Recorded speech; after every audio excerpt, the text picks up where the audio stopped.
Our guest today is Rob Easthouse. Hello, Rob. How are you? Very good. How are you doing? Good, good. So, could you tell us something about your business? Um, my business is an electrical contracting business. We do anything from small service calls at homes to commercial building service calls to wiring, big commercial build outs for large businesses or like a Walmart or whatever. So yeah. Uh, Perfect. And what inspired you to start your own business? Um, I was working my butt off and I kept getting pushed to do more and more and more for almost less pay. Uh-huh. And it just wasn't sitting well with me. And I just talked to my wife one night and I said, I think I can do this on my own. And I just started small, just out of my garage, and we would sit up at night and try and get ourselves on the internet and kind of just sat and did it all ourselves, just one Mhm. step at a time. Yeah, perfect. I think that's the most common reason everybody says, like why they don't like to be taken advantage of, and that's how they get started on their own business. Perfect. So when you started, like, did you already have any business experience, or and what are the biggest challenges you faced when starting your business, and how did you overcome them? So I was, let's say, the manager at a large company. They did HVAC, plumbing, electrical. So I was in charge of figuring out my own prices already, and they were kind of teaching me. So I created my own flat rate prices for another company already. So I had a good head start going in, but I'd never done, say, the office stuff, the QuickBooks, that was probably my biggest challenge is the accounting part of it, the end of the year taxes, and yeah, that's been a learning curve throughout the years, but Okay. that was probably the Okay. biggest challenge. Okay, okay. So, I'm sure, like, when you started your business, people make a lot of mistakes. So, what are some of the early mistakes you made, and what did you learn from them? The biggest early mistake that I made is I grew fairly quickly in year two, more than my accountant even could think of or fathom. Mhm. And employee payroll taxes were not done until the end of the year, and there was lots of fees and penalties from the IRS coming in. And I'm like, what is this? Because he was making those payments for me through a login. Because, like I said, not knowing the accounting and some of that side of things, Mhm. that was yeah. Next thing you know, it's Christmas time, and there went all my Christmas bonuses and everything out of my bank account from the IRS. So that was very eye opening. That was my one of the earliest mistakes. Yeah. Yeah, okay. And like, just some tips. We need some tips from you. Like, how do you manage your time and prioritize tasks as a business owner? I prioritize my weeks. I do it by week instead of by day. If you do it by day, you're nothing but a fire extinguisher and you know dealing with your day crazy. If I do it by week, that leaves me time to answer some phone calls or take, we can go over and help this person right away. Because a lot of times people that need service, they can't wait a week or two, they can't wait a month. Sometimes they need it sooner. So I try to allow for some flexibility to take care of certain, a few Mm. service calls here and there. Okay, that's good. What strategies do you use to attract and retain customers? I'm always trying to work with Google AdWords. I am going to try and make my first video to put out there, YouTube, stuff like that. I Mhm. think it's important. Well, I know it's important, but I'm not much of a video guy, Mhm. but gonna have to be in order to keep up with the times. So Right. that's what I do. That's good. And do you use any social media advertising or social media at all? Yeah, we do Facebook, Instagram. Um, I think I had a connected Twitter account once upon a time, but that got hacked and shut down, so I have not been back on there. Okay. So yeah, Okay. And do you outsource any of your work or do you do all of it in-house? I do all of it in-house myself. Oh, okay. Okay. And the most important, most challenging thing is like, how do you handle competition in your industry? Like, and since it's a local business, I'm sure you only have to deal with the local competition. Like, how do you handle that? So when I was starting up my company, my wife was going to get her master's in business at the time, and they Mm. had a project. Um, but she had just graduated, I'm sorry, but she remembered this project that she had to do. There's a group of 6 college students that are going to get their master's, and they had to focus on a business and how they could, help their bottom line. Well, I went and approached the professor and I said, have you ever had one of your classes or one of your groups and cohorts do it on a new startup business? And so I got very lucky and they did it for me. And so I knew what business to go after and what business not to go after. And so that Oh, that helped me a lot. oh, that's an amazing strategy. Actually, it's really good. Okay, and do you network? Do you do a lot of networking? And what role has networking played in your business success?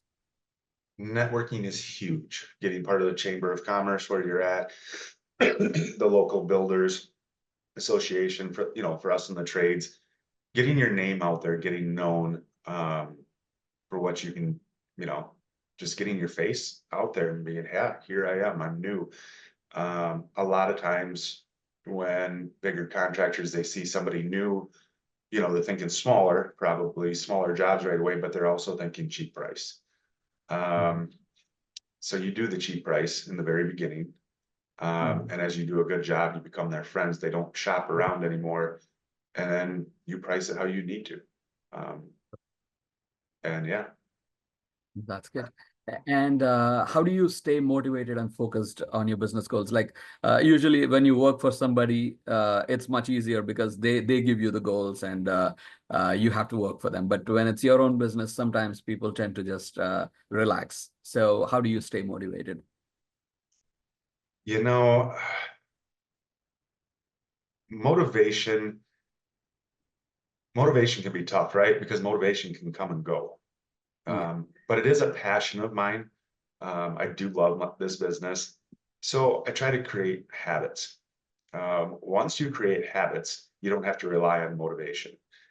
The other thing that I found very good is life coaching. Mhm. I got into a health coaching program about 3 years ago, and we work on, you yourself as a person, you as a father, a producer. And so it gets into some of this business stuff. And so there's always learning and training that you can do. So I do not just leave it all just to myself. I think coaching is a huge part. I think it's a well investment for somebody that is going to be an entrepreneur. And yeah, so that's what I do. That's awesome. And what advice would you give to someone considering starting their own business now? I would say do it. It's the most freedom job you can have. If you want to take some time away, you can. Um, Build it, scale it. Um, Go start as small as you want. Um, but yeah, I mean, it's been an amazing journey. And then I mean, me and my wife, we started 3 companies. I mean, I lost one of them, failed, but whatever. Doesn't matter. Yeah, and freedom is one of the most important things for most people. People don't realize that, but once you start your own business, that is, you would really love that. I love having that. Yeah, that's good. And how do you approach marketing and promoting your business? Like, do you use any strategies that are that are outside the box? Yeah, instead of your regular advertising, you want to be where the big builders are. You want to be where the big guys are. Not only are they very successful, but they're very smart people. So what I've done is I spend a lot of money by joining the area country club because I like to golf anyways. And there's a lot of big builders out there that have very good ideas, and I my company does work for them. Oh, awesome, awesome. And I read it somewhere like most of the business decisions happen on the golf course. So I'm sure, Well, I yeah. mean, where else can you spend 4 hours getting to know somebody? Right, exactly. And the best thing is like once they become a good friend of yours, like they would definitely go for you rather than Exactly. just calling somebody that they don't even know. Exactly. Yeah, that's a really good investment, I think. And as a business owner, like how do you handle work-life balance? Well, when you're the business owner, um, it's just part of you. You answer the phone, you take the calls. I mean, but you learn to say no as well. Mhm. Um, that is probably the biggest lesson you're gonna have to know. I'll answer the phone, but I'll tell them, you know what? We cannot do anything right now. It is after hours. I don't have a 24/7 line or business. I will answer. I will find out, is it emergency, whatever. Mhm. If it can wait till tomorrow, usually they wait till tomorrow. Okay, that's good. And do you consider yourself pretty successful? And how do you measure success? Well, I've been in business for 15 years. I think that's a success in its own. Awesome. Um, a lot of business owners, I would say, measure success by their bank account. I don't. I measure success in how well I've helped my team achieve their goals. Because when your team is achieving, their personal goals, whether it's in the office or at home, that's a win to me, and that's why I have the employees that I have. That's awesome. And what resources or tools that you use that have been really helpful in managing your business?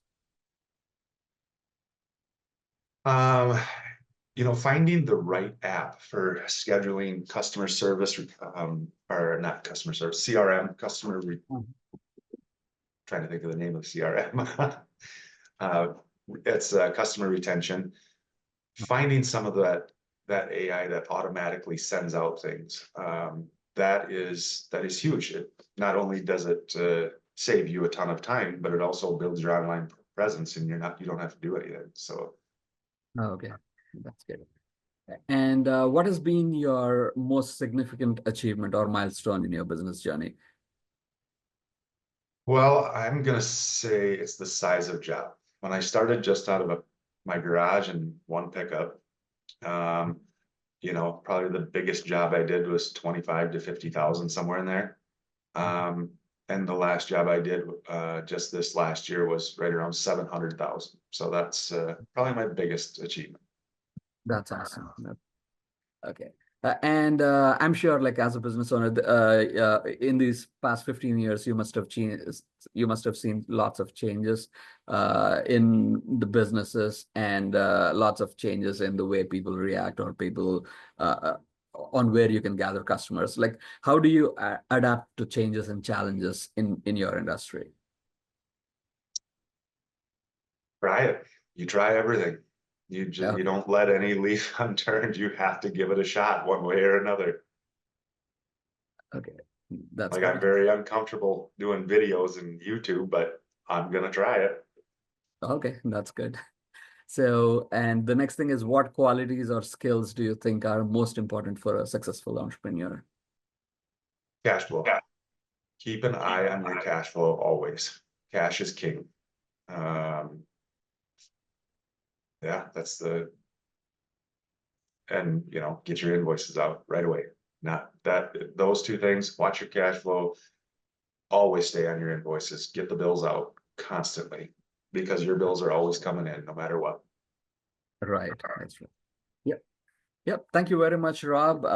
It's been very informative interview and good luck with your business. Thank you Yeah, so thank you. much. Thanks for having me. Okay.